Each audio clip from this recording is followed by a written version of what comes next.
Assalamualaikum warahmatullahi wabarakatuh.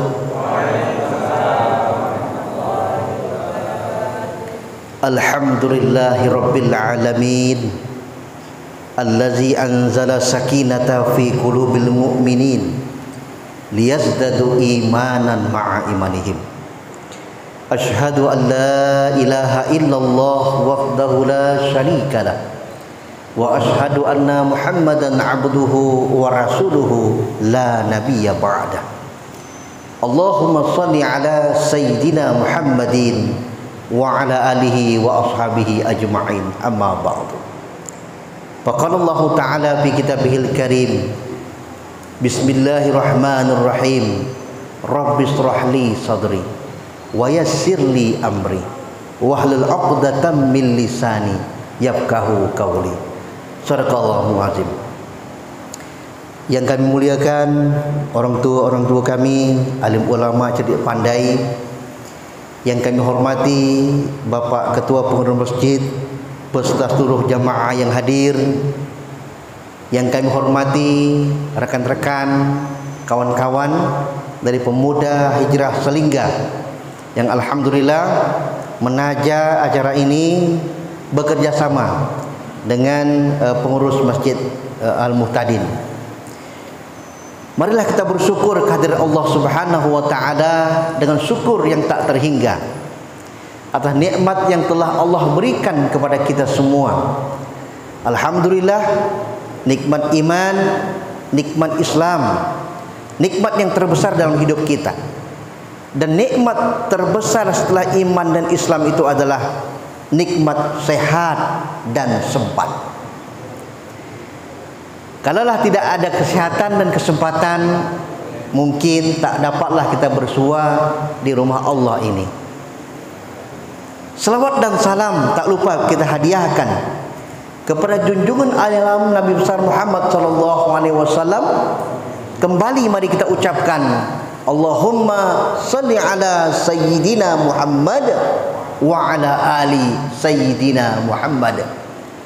Mudah-mudahan dengan selalu kita dengungkan, kita ucapkan, kita gemakan selawat dan salam kepada baginda Rasulullah sallallahu alaihi wasallam. Mudah-mudahan hati ini semakin tenang dan mudah-mudahan kita nantinya mendapat syafaat darinya. Amin ya rabbal alamin. Bapak Ibu jemaah yang dirahmati Allah Subhanahu wa taala, judul pengajian kita pada malam hari ini adalah Al-Waqtu Kas-Saif. Ini mengangkat dari satu makalah yang disampaikan oleh makalah Imam Asy-Syafi'i. Dikatakan bahwa al-waqtu kas-saif in taqata'hu qata'aka. Waktu itu seperti pedang. Kalau kamu tidak memotongnya, maka dia akan memotong kamu. Ini apa pula nih hubungan waktu dengan pedang, kan gitu. Nah, yang jelas ini ditulis oleh ulama, ya. Makalah ini ditulis oleh ulama yang mengatakan bahwa waktu itu seperti pedang. Kalau kamu tidak memotongnya, maka dia akan memotong kamu. Apa maksud dari makalah ini? Ya, kalau orang Barat menamakan time is money, ya. Waktu adalah uang. Tapi ulama-ulama mengatakan waktu itu seperti pedang. Kalau kita ya tidak menggunakan waktu dengan sebaik-baiknya, tidak memanfaatkan waktu dengan sebaik-baiknya, maka kamu akan menyesal. Itulah maksudnya. Ya. Jadi kalau tak kita formatkan waktu itu, bangun tidur diformatkan sampai tidur kembali, maka kamu akan menyesal. Bapak Ibu jemaah yang dirahmati Allah Subhanahu wa taala, kenapa menyesal? Ya, karena memang pada ayat yang lain dalam Al-Qur'an disebutkan,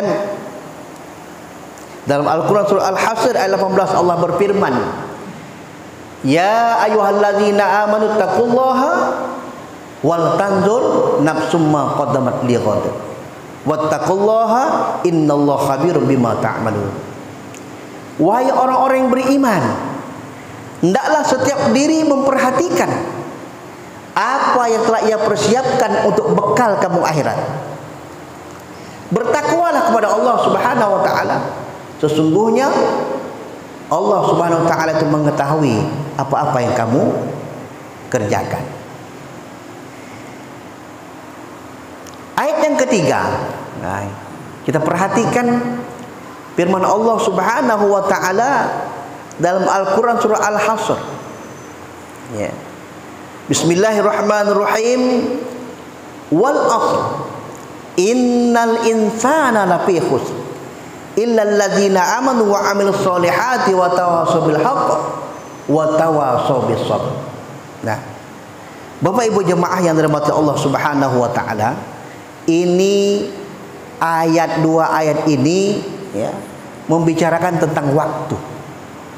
Bahkan berbicara tentang waktu ini ya, Allah Subhanahu wa taala Bapak Ibu 24 jam menyebutkan tentang waktu, bersumpah tentang waktu. Mulai dari waktu fajar, wal fajri, demi waktu fajar dalam Al-Qur'an surah Al-Fajr. Kemudian apa lagi? Wadduha. Nah, demi waktu duha dikatakan, ya. Apa lagi? Wan nahari, demi waktu siang, ya. Kemudian wal asri, demi waktu asar sampai malam lagi. Wal laili, demi waktu malam. Allah Subhanahu wa taala kalau sudah bersumpah Bapak Ibu, itu berarti menunjukkan waktu itu sangatlah penting bagi kita. Kita perhatikan lagi ya, satu nasihat yang disampaikan oleh ulama besar Imam Al-Ghazali ya. Suatu ketika Imam Al-Ghazali duduk-duduk dengan murid-muridnya di majlis pengajian seperti inilah. Itulah hebatnya orang dulu, Pak, Bu. Jadi tempo dulu, orang-orang dulu itu pengajian itu menjadi tren, menjadi hobi, menjadi gaya orang-orang zaman dulu.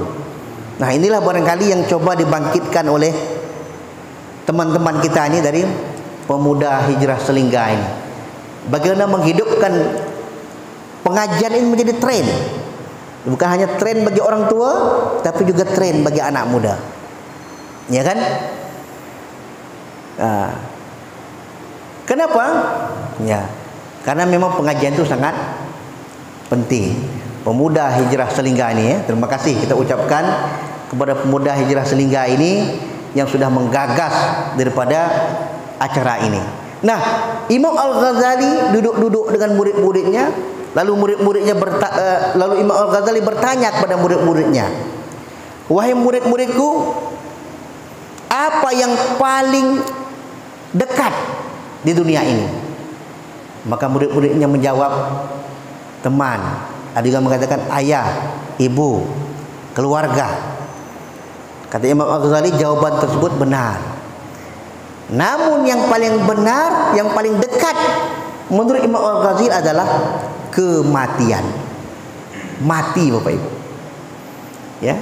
Mati itu terasa jauh, pada sesungguhnya dia dekat. Kadang terasa dekat, ternyata dia masih jauh.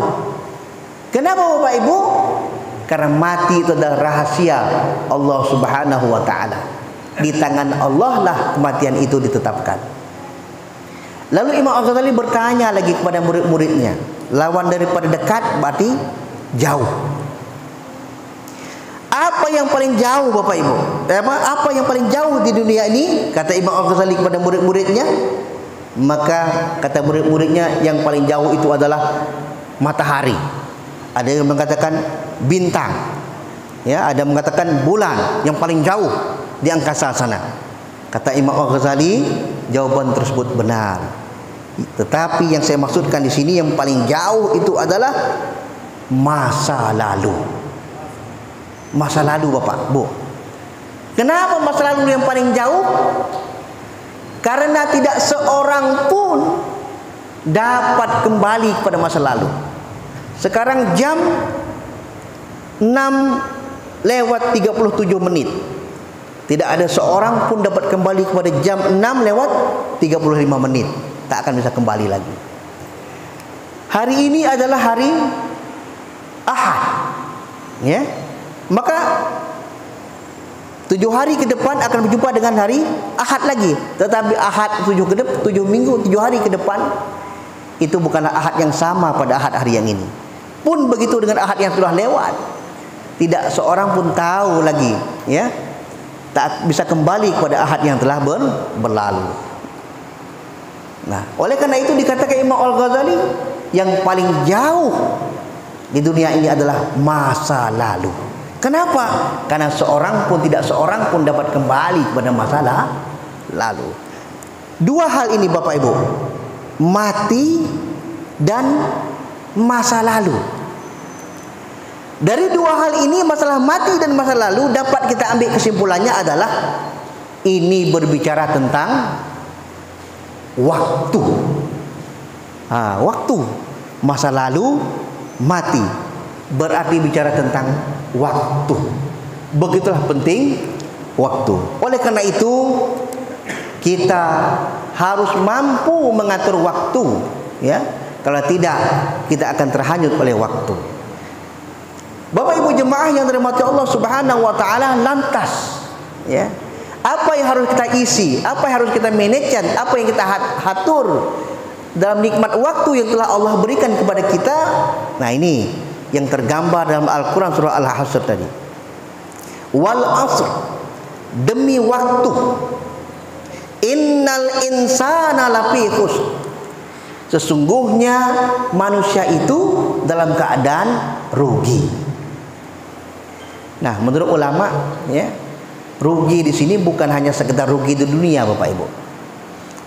Kalau rugi di dunia, katakanlah seorang pedagang, ya, modal 10 juta tekor, ya, rugi, habis modal 10 juta, untung tak ada. Ya, mungkin satu saat masih ada waktu buka usaha lagi yang lain. Ya, atau petani, pekebun, nanam pokok sahang, modal sekian, mati semua pokok sahang, ya kan? Ya, atau nelayan, ya, ke laut menangkap ikan, jaringnya tersangkut karang, habis semua jaring, misalnya, rugi, ya, merugi. Nah, itu namanya rugi di dunia, Bapak Ibu. Kalau rugi di dunia, insya Allah masih ada kesempatan kita untuk mencari untung pada waktu yang lain. Yang maksud rugi yang jadi masalah di sini adalah rugi di akhirat. Ya, rugi di akhirat. Ketika timbangan amal kita ditimbang oleh Allah Subhanahu wa taala di yaumil mizan, dihitunglah berapa banyak amal soleh kita, berapa banyak dosa-dosa kita. Ternyata banyak dosa daripada pahala kita. Nah, ini masalah. Disinilah kerugian yang dimaksudkan. Ya, na'udzubillahi min zalik. Maka oleh karena itu, Allah bersumpah demi waktu, itu menunjukkan pentingnya kita untuk mengatur waktu. Apa yang harus kita isi dengan waktu kita? Lanjutan dari ayat tadi adalah innal insana lafi khusr illal ladzina amanu wa amilus sholihat wa tawassaw bil haqq wa tawassaw bis sabr. Agar kamu tidak termasuk ke dalam golongan orang-orang yang merugi, maka lakukanlah 3 perkara. Beriman kepada Allah Subhanahu wa taala, wa amilus sholihat, beramal soleh. Yang ketiga, wa tawassaw bil haqq wa tawassaw bis sabr. Nasihat menasihati dalam menepati kebenaran, nasihat menasihati dalam menepati kesabaran. Pertama, beriman kepada Allah Subhanahu wa taala. Iman ini luar biasa, Bu. Ya. Barang siapa ada iman di dalam hatinya walaupun sebesar biji zarah, maka Allah balas dengan surganya Allah Subhanahu wa taala. Sikit aja ada iman, ya Allah ganti nanti dengan surga. Tetapi Kalau hanya punya iman, ya, saya percaya kepada Allah, ya, saya percaya kepada malaikat, saya percaya kepada kitab, saya percaya kepada hari akhirat, saya percaya kepada qada dan qadar, tetapi amal solehnya tak ada, ya kan? Ya tak? Amal solehnya sedikit, amal dosanya banyak. Itu namanya beriman tapi tidak beramal soleh. Cukup tak Bapak Ibu? Tidak cukup. Karena apa? Di akhirat nanti tak langsung masuk surga, tapi mampir dulu di neraka untuk mencuci dosa-dosa kita yang banyak. Yang namanya neraka itu, ya, sedetik saja. Na'udzubillahi min zalik. Nah, oleh karena itu, ya, di samping beriman kepada Allah Subhanahu wa taala, maka yang kedua beramal soleh. Enak. Contoh lain lah, seperti apa, Bang Bobi, prata Bang Bobi, ya. Bang Bobi ini kan buat perataan. Kalau kita tahu, oh katanya prata Bang Bobi ini sedap, katanya, saya yakin sedap nih, karena orangnya bukan setahun 2 tahun, dah bertahun-tahun buat prata, ya. Saya yakin sedap nih rasa prata Bang Bobi ini. Tapi tak pernah datang ke Bang Bobi, tak pernah beli prata Bang Bobi, tak pernah makan prata Bang Bobi. Dapat tak kita merasa sedap yang katanya tadi? Tentu tak dapat. Nah, itulah ibarat orang beriman tak beramal, ya, tahu prata sedap tapi tak pernah makan prata, maka tidak pernah merasakan sedapnya prata. Maka oleh karena itu, yang kedua, di samping beriman kepada Allah Subhanahu wa taala, yang harus dilakukan untuk agar tidak masuk orang merugi tadi adalah beramal soleh. Lakukan amal soleh sekecil apapun yang kita bisa, ya kan? Seperti inilah contoh acara kita pada hari ini. Ini salah satu bentuk kegiatan amal soleh. Solat 5 waktu jangan pernah kita tinggalkan. Berpuasa Ramadan, membayar zakat, naik haji bagi yang mampu, dan amal-amal soleh lainnya, ya, yang dapat kita lakukan. Bapak Ibu yang dirahmati Allah Subhanahu wa taala, berbicara masalah amal, tentu ujung-ujungnya masalah ilmu, Bapak. Ya kan? Saya nak beramal lah, saya nak pergi ke masjid, nak solat, datanglah ke masjid, tapi tak pernah belajar solat. Nah, sempurna ada amal ni, Pak? Tidak sempurna, ya kan? Mau solat, mau mengerjakan solat, tapi tak pernah belajar ilmu tentang solat, maka dipastikan amalnya tidak sempurna. Iman tambah ilmu sesat, ya, meraba-raba, sesat. Ilmu tambah iman hampa, kosong, tak ada nilainya. Nah, oleh karena itu, untuk dapat melakukan amal soleh, Bapak Ibu, penting sekali kita berilmu, mengetahui ilmu tentang amal yang akan kita kerjakan. Nah, untuk dapat ilmu, nah ini, mau tak mau kita harus belajar, harus berguru, harus taklim, harus pengajian. Nah, makanya salah satu majlis yang dicintai oleh Allah Subhanahu wa taala, Bapak Ibu, adalah majlis pengajian. Mungkin, ya, kita tinggal klik aja YouTube, tinggal pilih mau ustaz mana, ya. Ustaz Adi Hidayat, Ustaz Abdul Somad, Ustaz Razi Hasim, banyak lagi ustaz-ustaz, ya. Tinggal klik, dengar ceramah di HP, di YouTube. Bisa, bukan tak bisa.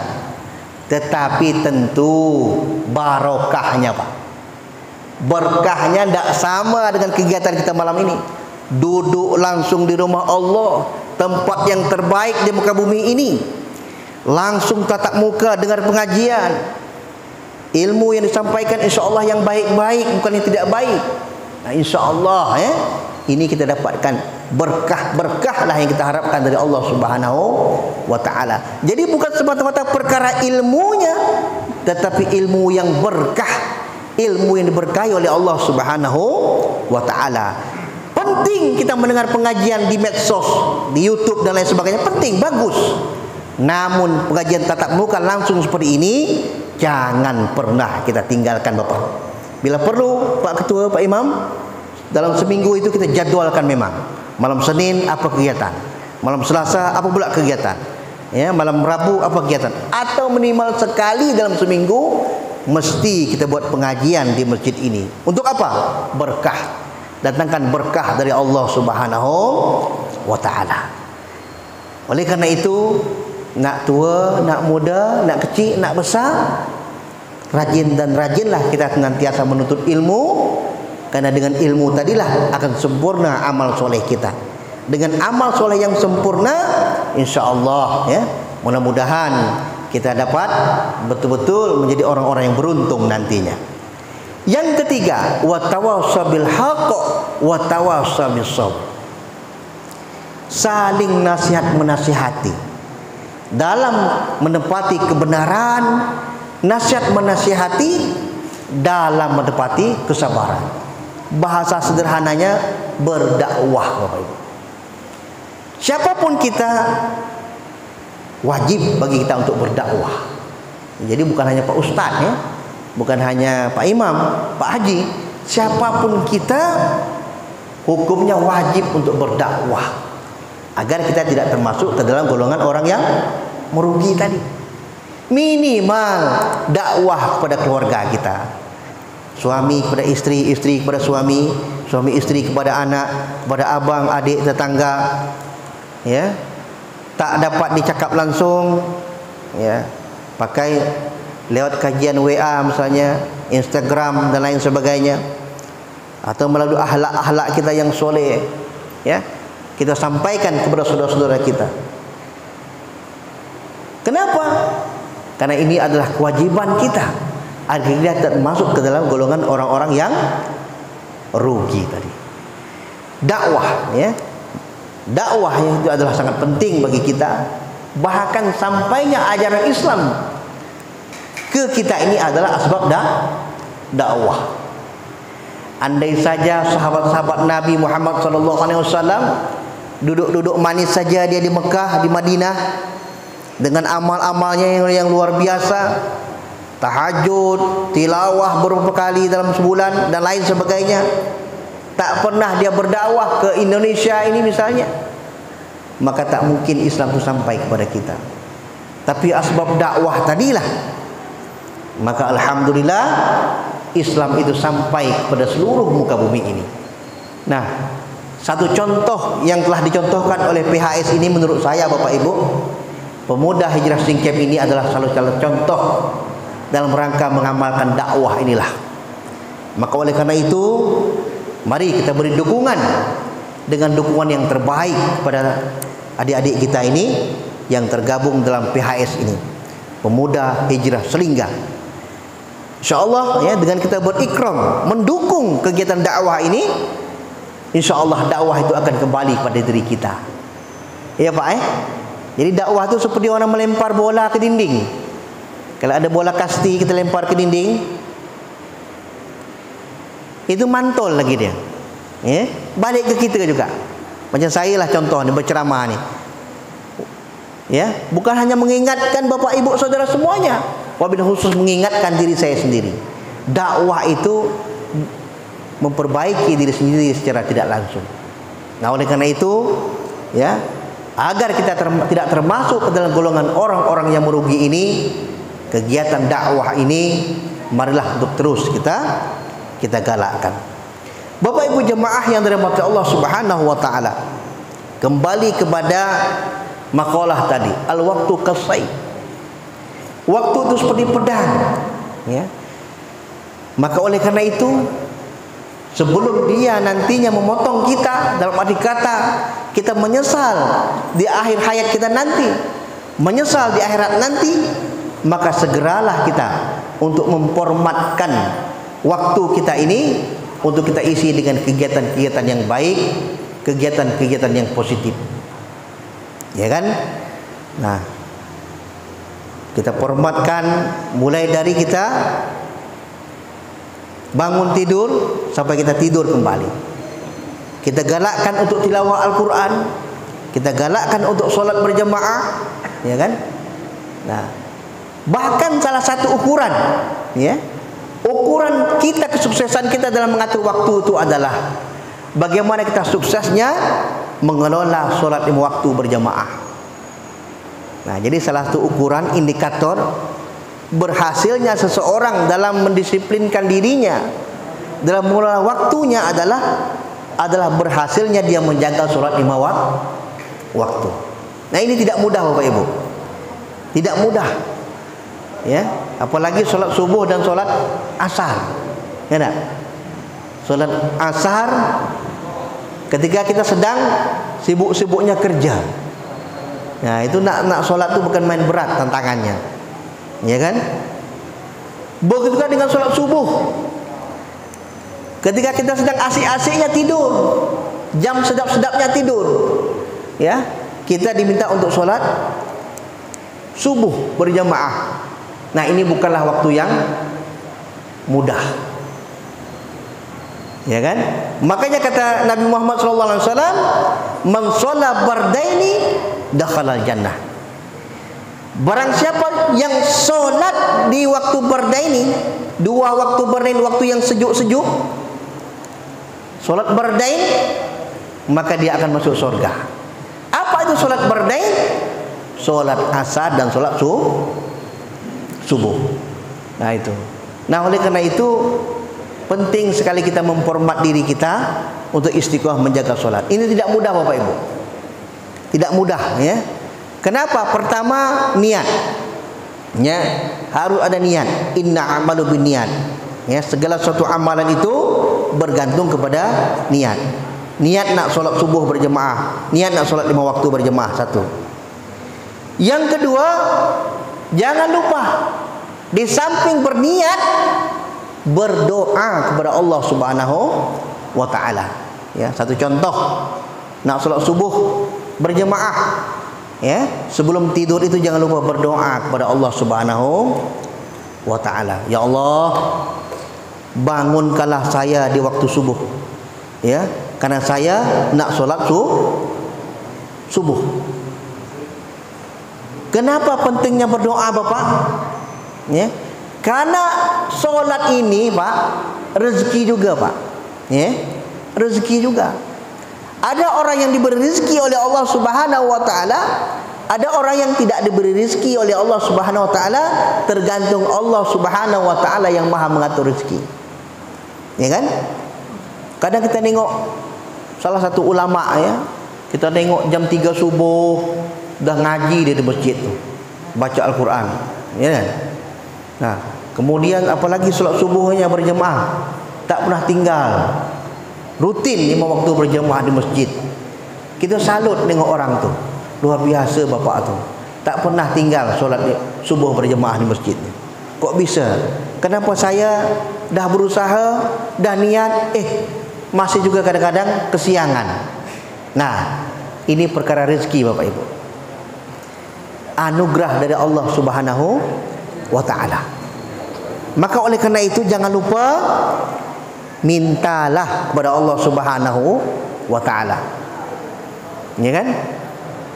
Nah, apalagi malam, anak-anak muda nih, ya, pastikan kita sebelum tidur itu tidak melakukan kegiatan-kegiatan yang negatif, kegiatan-kegiatan yang sia-sia, karena itu sangat berpengaruh nanti dengan waktu subuh. Ya kan? Misalnya malam tu kita main game saja lama-lama, game online misalnya, lama main game.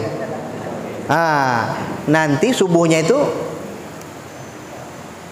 kecenderungan susah bangun. Kenapa susah bangun? Takutnya pas bangun dia main game lagi. Nah, itu. Tapi kalau sebelum tidur tuh dia baca Qul a'udzubillah, ya.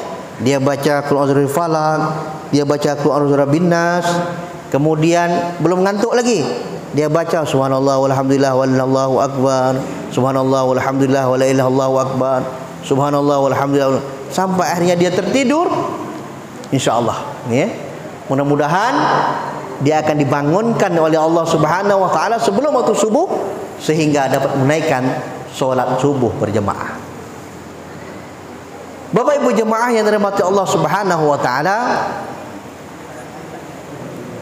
mari ya, mari kita atur betul program kita ini ya dalam rangka taat kepada Allah Subhanahu wa taala. Kenapa?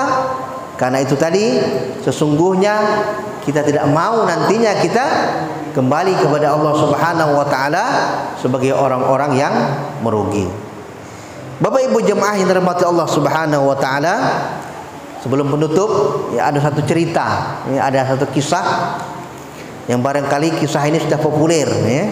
Sering disampaikan oleh Pak Ustadz, cerita saja ini bukan hadis Nabi. Adalah sekelompok orang yang sedang melakukan hiking, anak pramuka itu ya, hiking, jalan-jalan di hutan, jalan-jalan hutan Pak Haji. Lalu kemudian sampailah dia di mulut goa, terowongan. Enak, terowongan. Terowongan itu akan tembus kepada kampung sebelah sana. Tidak ada jalan lain. Mau tak mau harus masuk terowongan tersebut untuk sampai ke kampung sebelah sana. Nah, sebelum masuk terowongan, pemimpin regu tadi berpesan kepada anggotanya yang 9 orang, 10 orang. Jadi kata pemimpinnya, teman-teman, sebelum sampai ke kampung sebelah sana, kita harus masuk ke dalam terowongan ini. Terowongan ini sangatlah gelap. Kita tidak akan bisa melihat di dalamnya. Oleh karena itu, teruslah maju ke depan. Ya, teruslah maju ke depan, melangkah ke depan. Jangan pandang kiri, jangan pandang kanan, terus ke depan. Kalau dalam melangkah nanti terpijak sesuatu, ini pesan. Ya, kalau kamu ambil sesuatu tersebut, maka kamu akan menyesal. Tetapi kalau tidak kamu ambil, kamu pun akan menyesal. Itu. Ini apa benda ni? Kalau dipijak, diambil, menyesal. Tapi kalau tak diambil, menyesal juga. Oh gitu. Ya, betul. Singkat ceritanya, lalu melangkahlah rombongan 10 orang tersebut berjalan. Ya.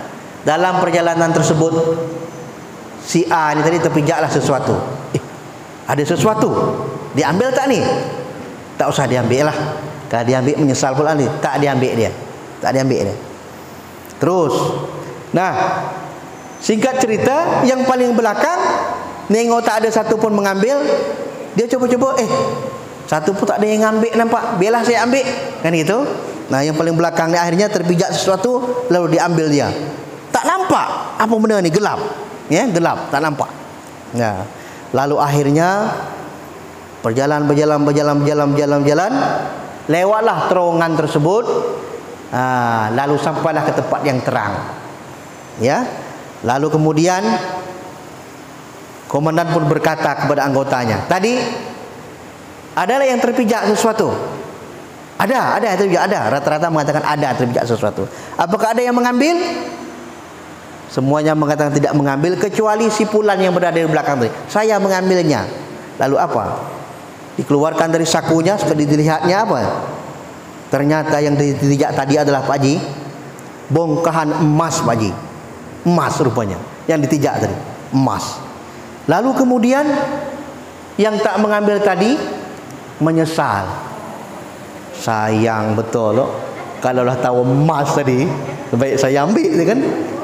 Menyesal Pak. Menyesal tak ngambil emas tadi. Lalu kemudian yang mengambil pun menyesal. Kenapa dia menyesal? Sikit sangat. Sikit sangat. Kalau lah tahu ini benda, lebih baik ambil banyak-banyak. Itu Pak Haji. Nah, ini hanya cerita Pak. Tetapi kalau kita kait-kaitkan dalam kehidupan, ada maknanya cerita ini. Apa maknanya? Hari ini Pak, dosa pahala itu tak nampak. Tak nampak. Mana itu pahala? Tak nampak. Mana itu dosa? Tak nampak. Seperti halnya emas tempat yang gelap tadi, tak nampak. Tetapi di akhirat nanti semuanya akan ketahuan. Mana itu yang bernama pahala? Oh, itu dia, nampak. Mana itu yang bernama dosa? Nampak. Nah, disitulah kita akan baru menyesal nanti Bapak Ibu. Ketika dosa kita lebih banyak dari pahala, kita menyesal. Atau pahala yang terlalu sedikit, kita pun menyesal. Maka oleh karena itu, sebelum penyesalan itu datang, maka mari kita potong waktu itu sebelum waktu itu memotong kita. Kita formatkan, kita susun waktu itu sebelum nantinya kita kocar-kacir karena banyak amal yang tidak baik yang kita kerjakan daripada amal soleh yang kita kerjakan.